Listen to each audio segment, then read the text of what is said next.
Imagine there was an event where aviation enthusiasts could meet their favorite YouTubers. Imagine it was all in a cool location, an aircraft museum, for example. Wouldn't that be wonderful? AFCON 2026! Hello world, welcome to the very first AFCON ever. It is April 2026. We are here at the Delta Airlines Flight Museum in Atlanta. Let's have a look inside. What is going on here? Come on! Look at this!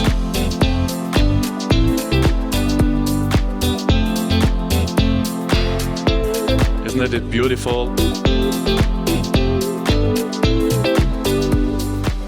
Visitors were able to meet their favorite content creators for a short chat. Some waited in line for up to an hour. I started with Josh Cahill.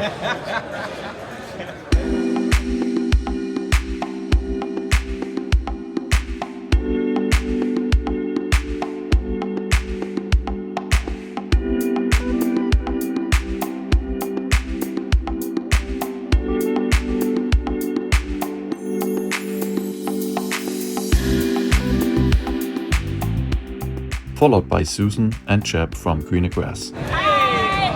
Susan! First of all, congratulations on million subscribers.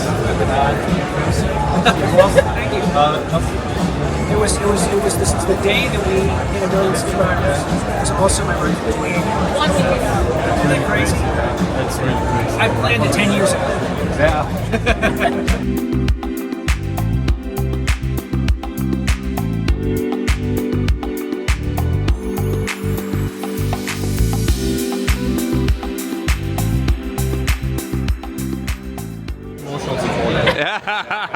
And you're doing it very well. I felt supported.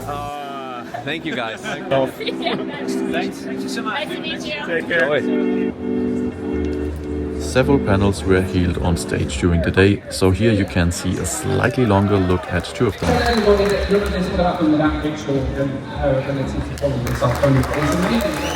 On YouTube, showing different airlines, and my aim is to show Hi, I'm Sarah from Columbia, South Carolina, and so I have a question for you guys on your creating your content when you're on the plane. How do you not get distracted with your videos when the people are walking by? You don't get these guys. There's a faulty premise. Don't get embarrassed. My life is embarrassed. I think it's I think number one, it's always important to be mindful and respectful of other passengers, of course, right? But then number two, what I have learned is that most people, especially in a travel environment, are really in their own worlds. Think about yourself. Where's my seat? Am I going to make my foot? So they're not really noticing if I'm walking around like, hey, I'm Jeff Brooks from Greener Grass. So I think that's a big part of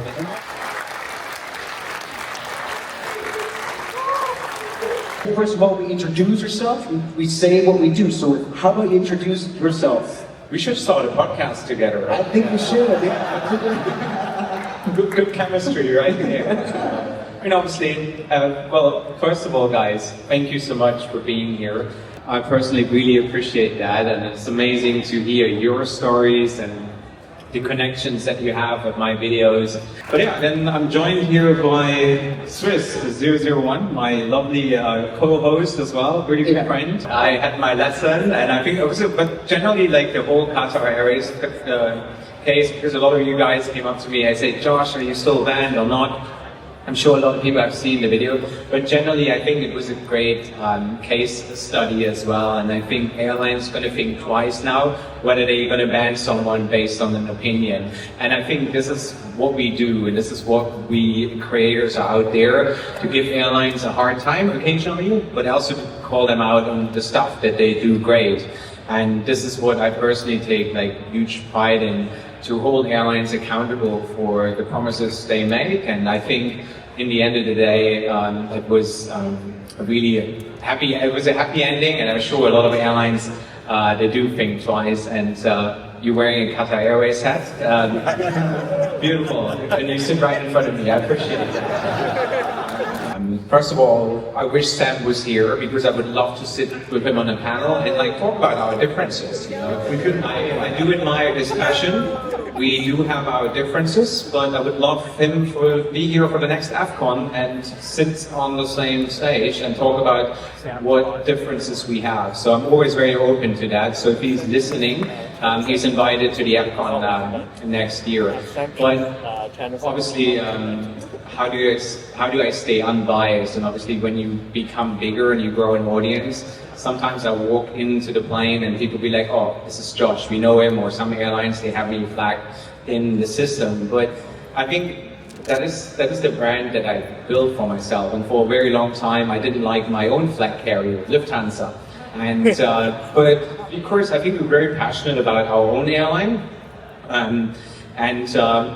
Just recently I had a flight on a new first class, and it was great. Even though you sit in there and you want to say all the bad things and like how frustrated you are sometimes, but every time I board a flight, I start from zero. It doesn't matter what has been in the past. It would have been the same with Qatar Airways. You know, what has been, it doesn't matter because everyone deserves a second chance, or like sometimes the crew is different. Flight reviews are, you know, Dom could have a great flight on a Lufthansa, and the next day I could have a terrible flight on it. I have one question for Dom right now. I know you just recently flew United Polaris from Newark to Los Angeles. Speaking of premium, what did you find in your strawberries? Well, okay, I booked Polaris. It was a 787, and I thought, oh, 787 is going to be very nice. It's going to be transcontinental United States. I'm tucking into my fruit salad, and inside the strawberry was a magnet. Makes a great video. It makes a great video.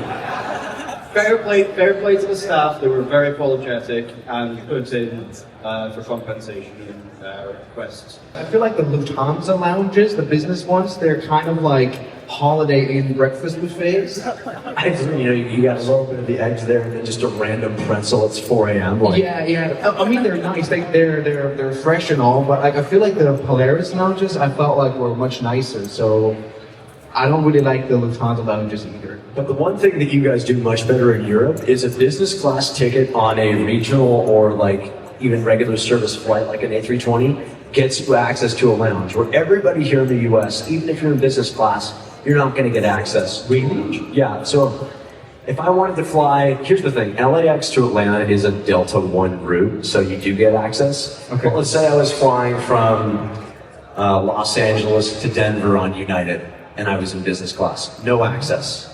So you either have their top credit card, or you're going to pay $60 to go into the lounge. So it's a bit interesting. I didn't know. There were also other content creators and exhibitors on site.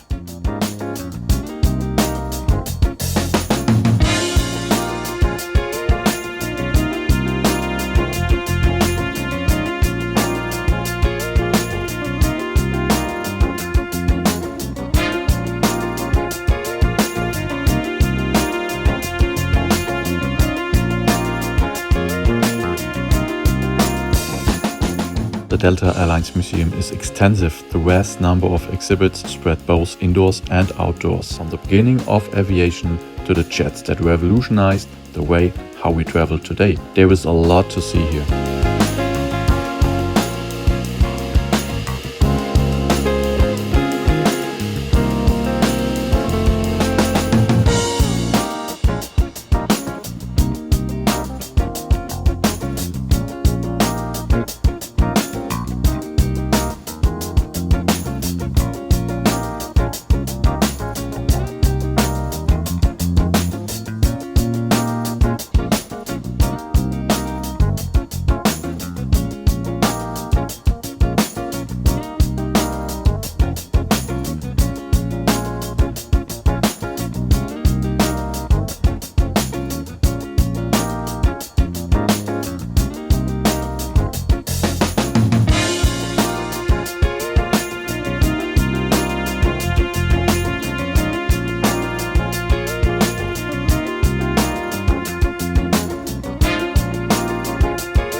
merchandise shop is a must-see.